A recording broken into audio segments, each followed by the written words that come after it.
Hi guys, it's MJ, and in this video I want to talk about financial risk. I actually want to talk more about the philosophy around financial risk, and then what I'm going to do is each of the financial risks I'll make an entirely dedicated video to them. So this is going to be a little bit more philosophical. So if you're not into that type of stuff, feel free to skip this one and go on to the next ones. The next ones are going to be looking at, the financial risks, which are market risk, credit risk, liquidity risk, and what's the other one? Operational and relative performance. Okay, so I'm going to be making a separate video on each of those, how to monitor and control them. This one, we are going to be philosophical, so let's start with a nice philosophical question. Let's ask ourselves, what do we actually mean by risk? What is risk? We talk about risk and return, but let's just take a moment to think about it and discuss this topic. And what better way to do it than through a little bit of an illustration? So let's say I have a coin. Okay, I have a little, let's call it a little 1 Rand coin. It has got heads and it's got tails. If I had to flip this coin, okay, it can either go heads or it can go tails. If I flip this coin, what is the risk? That's right, there's no risk at all. If I just had to take up a random coin and I had to flip it, there is no risk. There is uncertainty, okay, there is uncertainty on the outcome. We don't know if it's going to land on heads and we don't know if it's going to land on tails, but ultimately there is no risk. So just because there is uncertainty doesn't necessarily mean there is risk. How do we introduce risk? Well, let's say I come up to you and I say, if the coin lands on heads, you need to pay me 100 Rand.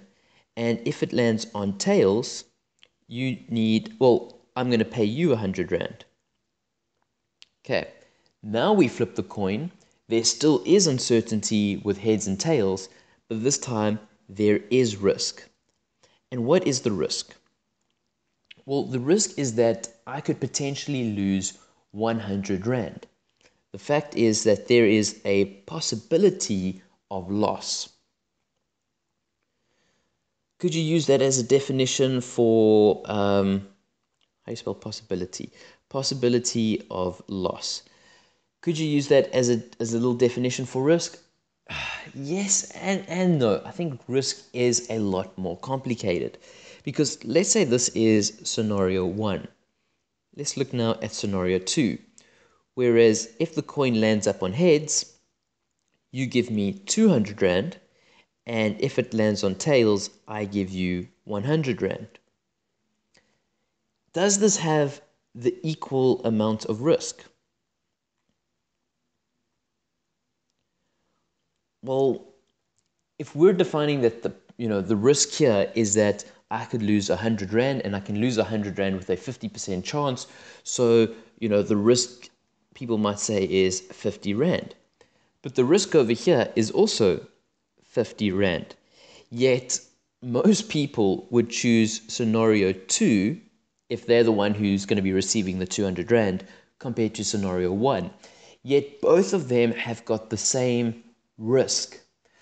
And what I want to illustrate with this is that it might be a mistake to look at risk as just the downside risk. So they have the same downside risk.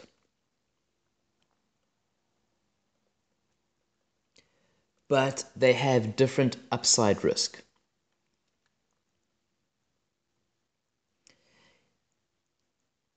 But this gets the definition of risk to be confusing, because if we're saying it's the possibility of loss, and now you're talking about upside risk, another word that people like to use instead of risk or a synonym is the word danger. Oh my gosh, my spelling is terrible today. Is danger. But 200 Rand, the potential to win something, how is that dangerous? So it's It's interesting when you look at risk that it has these two dimensions. It has an upside and it has a downside. A lot of the time we're focused on just the downside and we refer to the upside as return. We give it a different name, risk and return. And I must say, in this case here, this will have the higher return compared to this one over here, yet they both have the same risk. Yet if you look at risk in upside and downside, you can say that this one has got more upside risk and is therefore the better option. So it does get a little bit semantic on what you're defining risk to be.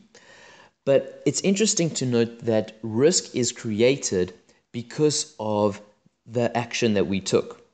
Okay, notice that this action that we did is actually illegal in a lot of countries. It's illegal to go up to someone and offer them a gamble without a license. So what we've done here is illegal, and we've created a risk by attaching this consequence with our actions. Think about it. If there's a piece of land and it's prone to earthquakes, the fact that an earthquake happens is, let's say there's a 10% chance, that is the uncertainty of the earthquake. The earthquake only becomes a risk when we build our house that costs, say, R1 million or something on the piece of land that is prone to the earthquake. So only once we have constructed or taken an action is a risk formed. Which now brings us back to the whole thing of financial risks. And what businesses do, one way I like to define a business is an entity or a party or an organization or whatever you want to call it as a collective that takes on risks. Takes on risks in order to seek return. Okay, that's one way of looking at business. Another way of looking at business is to say something that adds value to society. Oh my gosh, my spelling. Adds value to society and gets a reward in return. And seeks a reward. Seeks a reward for doing so. So, these are the two kind of definitions I kind of hold when I look at businesses. But I do see that risk is a big part of business, or that it's something that every business has to deal with. So, understanding risk is important for a business. So, business has this relationship with risk. Now, funnily enough, there's this incorrect notion that says the bigger the risk, the bigger the return. That's not necessarily true. And one of the things that you learn in, say, subject ST9 or an F106 is that you can optimize your exposure to risk and maximize your return. So there's actually a thing where you can take too much risk and it's detrimental.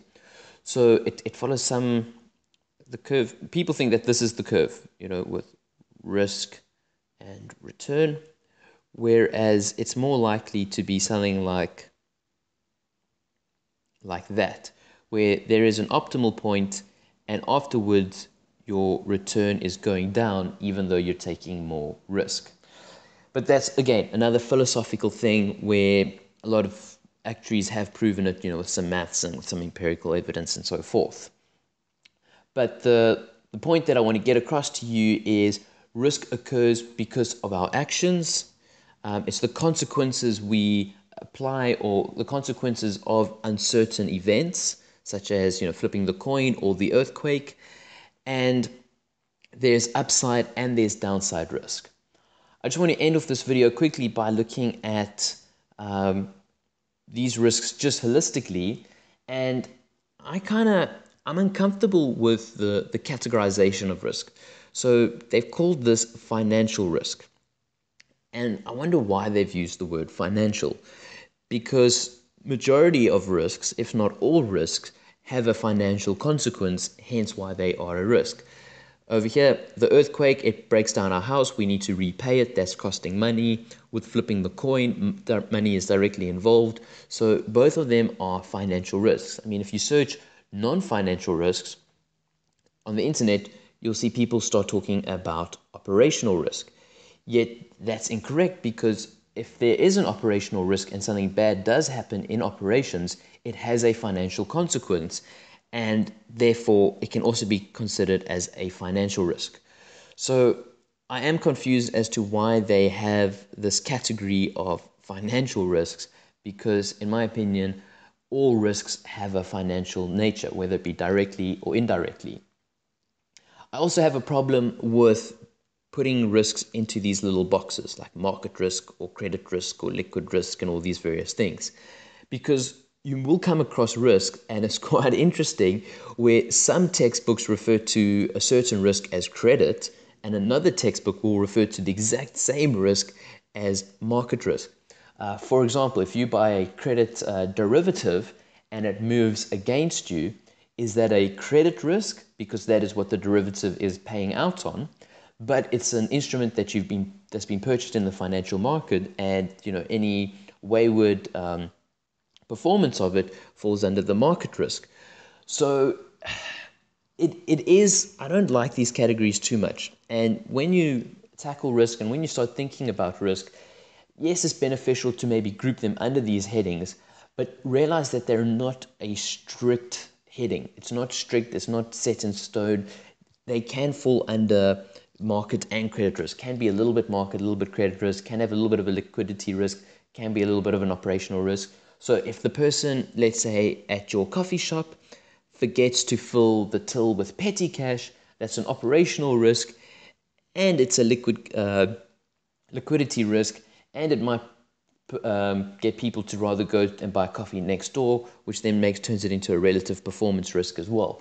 So a risk can fall under many different categories, and so you mustn't get too bogged down about the categories that they're defined under, especially since, like I said, different textbooks refer to the same risk as different categories.